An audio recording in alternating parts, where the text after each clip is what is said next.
Blackhound Optics. Accurate, affordable, and guaranteed. Sporting optics that go the distance. Backed by customer service that goes the extra mile.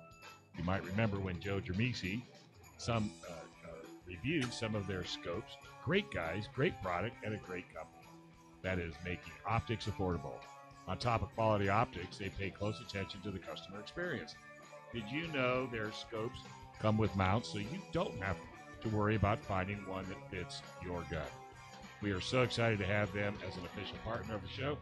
Ask for them at your local gun store or find them online at blackhoundoptics.com. They used to be so frustrating when you get a scope and you couldn't find the mounts. Yep. And duct tape just doesn't work. Not as well. It comes with the mounts and it comes with a level. I know, it's everything. amazing. Hey, who's our next guest? So we have a pretty interesting situation here. Lance Cohen is one of our members, and he I don't know if you saw, but a couple issues ago, the NRA had an article about some background check funny business and how it was amounting to a what they were calling a shadow ban. So basically, they were they were manipulating background checks so that people, well, maybe manipulating is a bad term for it, but oh no, I agree. They were using background checks to stop people who, law-abiding folks from getting their guns here, and it actually happened to Lance in a way. So I'm gonna have him on the line here to talk about his experience. Lance, you there? Yeah, I'm here. Great to be on the show with you, Michael. Awesome, man. Thank you so much. So let's I don't even know how to approach this. Let's kind of start at the beginning. Let me kind of, I'll tell you what, let me start to describe the scenario and you correct me. Lance lived in California. He was he was a business owner, had an experience in law enforcement, gun owner extraordinaire. had a great collection, has a great collection. Moved out of state and went to purchase. Take it from there. Where were you looking to purchase? So I think I was purchasing a handgun, and so just to kind of rewind a little bit, what happened was I lived in San Diego. I'm a California native, probably California native, and I spent 6 years as a reserve deputy at the San Diego County Sheriff Department. I parted terms with the department at the rank of reserve captain. I was responsible for overseeing a lot of specialized units within the reserves. And I was, had purchased a lot of guns in California. I worked in the ammunition industry. I've owned a number of firearms. Never had any issues. Yeah, so there's absolutely there's no reason that Lance should be stopped from purchasing a firearm. There's nothing, there's no reason. He's got a good track record. Great track record. Gone through background checks, multiple different kinds of background checks. Totally solid guy. And then you go to purchase your firearm. And wait a minute, where'd you move to? So I moved to Wyoming with some of the best gun, and as Michael said, I had been I had a CCW in the state of California. I subsequently had a CCW or a concealed firearm permit in Wyoming. Permits carry per other states, and so anyways.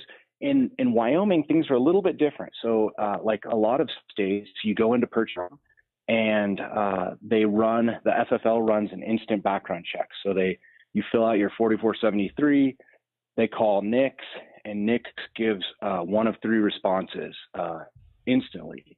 It's either proceed with action, do not proceed, which would be a prohibited person, or the delayed status. And so my status came back delayed. And I was a little bit put out because I thought, I moved to Wyoming. I got out of California, and here I get this delay. And I thought, okay, that's kind of weird, but whatever. It's my first time here. Maybe they think I still live in something. Living in more at least 3 or maybe 6 months. I had a Wyoming driver's license. I had registered to vote in Wyoming. We bought property in Wyoming. I mean, it was a left the state of California, but I didn't really think much Lance, of it. you're cutting out just a little bit, so let me just kind of recap. So you moved to Wyoming, go to purchase a firearm. There's no wait period, so you get an instant background check, and they either say proceed, don't proceed, or they say put on hold. Put on hold. You got put on hold. Couldn't understand why. So what did you find out? 4 months later. 4 months later. What did you find out? Why did they put you on hold? So I never found out really why they put me on hold, but I did find out that after the 3-day mandatory Brady waiting period, the FFL it's their discretion whether to release the firearms or not. So at that point, it's the FFL's discretion. So they released the firearm to me, and here, write your phone number down in case in case Nix comes back and wants to find it or something. Yeah. And I didn't really think much of it. And some time went by, maybe 6 months or a year. Went to go purchase another firearm. Happened, and the FFL there slotted these, and they said, if you get your Wyoming concealed firearms permit, we don't even have to run a NICS check. That basically fast tracks you. We don't have to call it in and run a NICS check because your background check for your concealed carry permit suffices for the background check. Yeah. So you got your CCW, so your Wyoming CCW to skip the check, right. So you didn't have to worry about that. All right, keep going. And so I didn't think much of it, and some more time goes by, and I did to purchase a suppressor for hunting purposes, for hearing protection. That's a normal thing in this state. You can purchase a suppressor through a ATF transfer called a Form 4 transfer. You purchase it, it gets sent to an FFL that has the right credentialing for that. And then you submit this Form 4 transfer, and it takes anywhere from 6 to 12 months. And then they, because the suppressors, it falls under the the NFA, the National Firearms Act.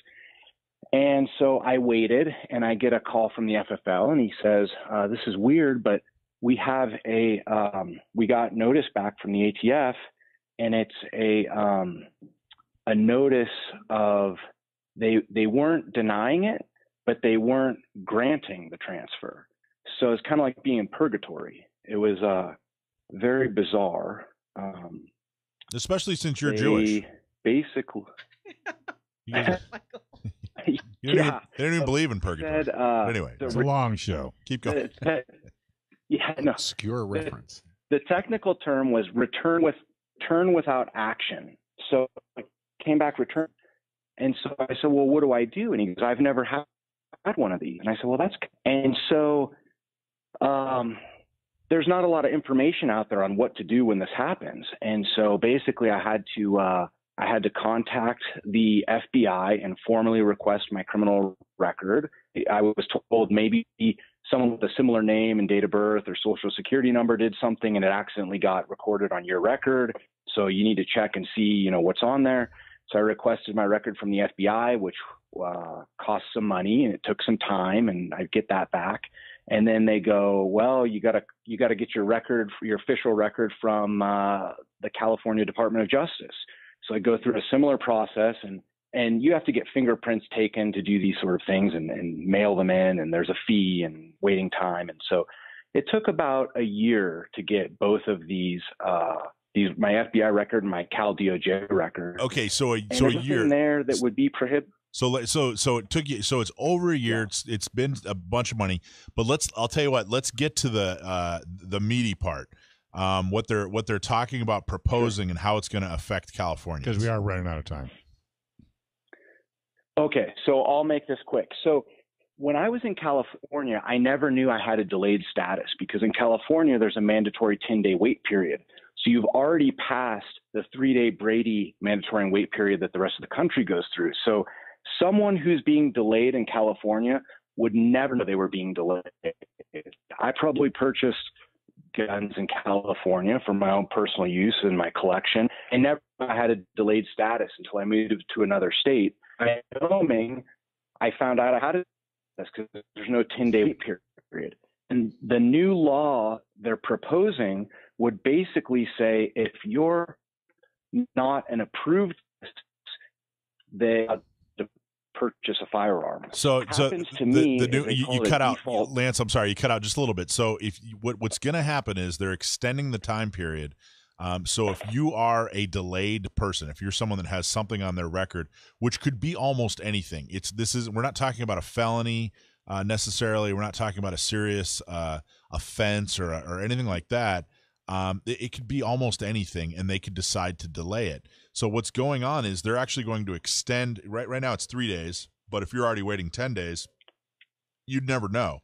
So what's going to happen is they're extending it beyond that 10 days. A lot of Californians are, if this thing passes and once it goes into effect, a lot of Californians are going to find out that they're in a delayed status. But what was his record? Well, was your records clear? Do you mind talking about that? So You can just say clear or not clear. no, You don't have not to at all, explain it. not at all.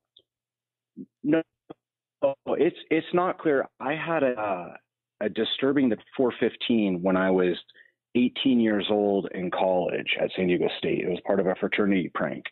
It was a disturbing the peace in a crime, disturbing the peace related in a to fraternity prank at San Diego That State, never happens. which is almost nothing. And he had no idea. He'd almost forgotten about it. So what's going to happen is, and I apologize for cutting you off, Lance. The connection's getting worse, though.